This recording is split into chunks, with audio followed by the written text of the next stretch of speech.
Hello again. We are back. This time it is now Tuesday morning. I let's see. We last left off. It was Friday afternoon, and I was making this pizza dough.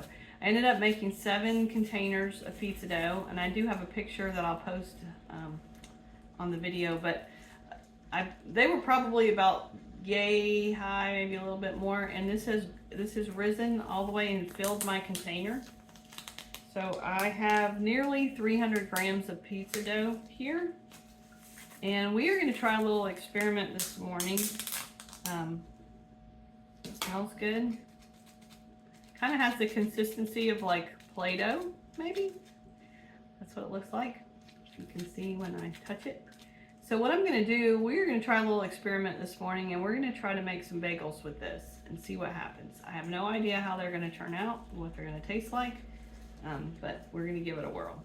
So I'm just going to plop this out onto my my cookie sheet. I have these, I'm not really sure what they're called, but I guess they're silicone mats.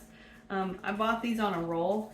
This is the best investment I ever made in my kitchen. It comes on a big long roll, and you can cut them to the size of whatever you want. I have some that are cut to my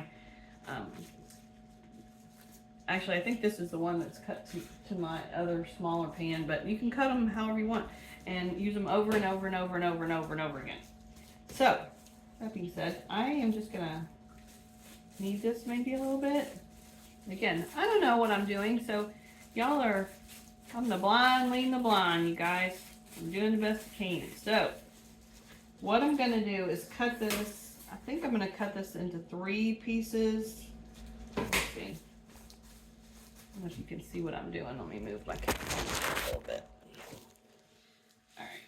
I'm just going to kind of eyeball this and cut it into 3 pieces. And these may be too small. I'm not sure. But again, this is an experiment. And excuse me while I grab a little piece. I'm just going to measure these out so I can get them about the same size. Too big. Again, I'm going for about 100 grams each.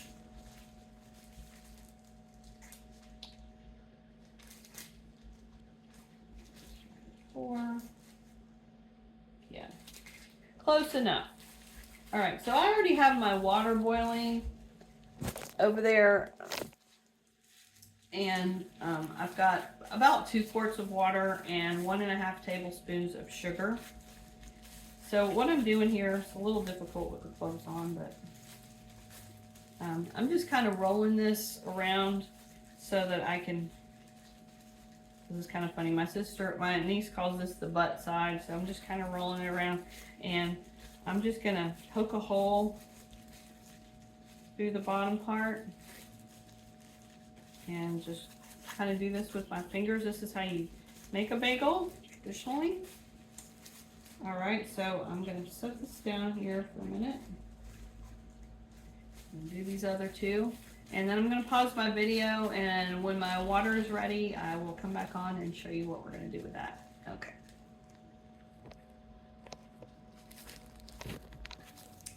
Okay, my water is boiling nicely. So again, I have this shaped into a bagel. I just poked my finger through there.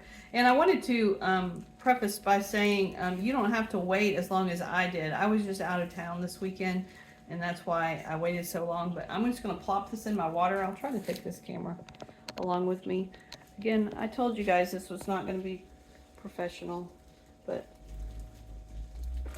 I'll put that down in there, see what he does. Uh-oh, he sunk. That's not really a good sign. You want your bagels to float. So I'm going to pause this and we'll see what happens.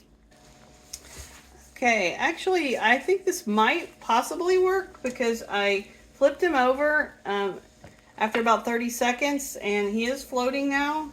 Kind of looks like a bagel. So he's cooked on both sides for 30 seconds, and I'm pulling him out. It looks pretty good. So I'm going to pause this again. I'm going to do the other 2, and we'll come back.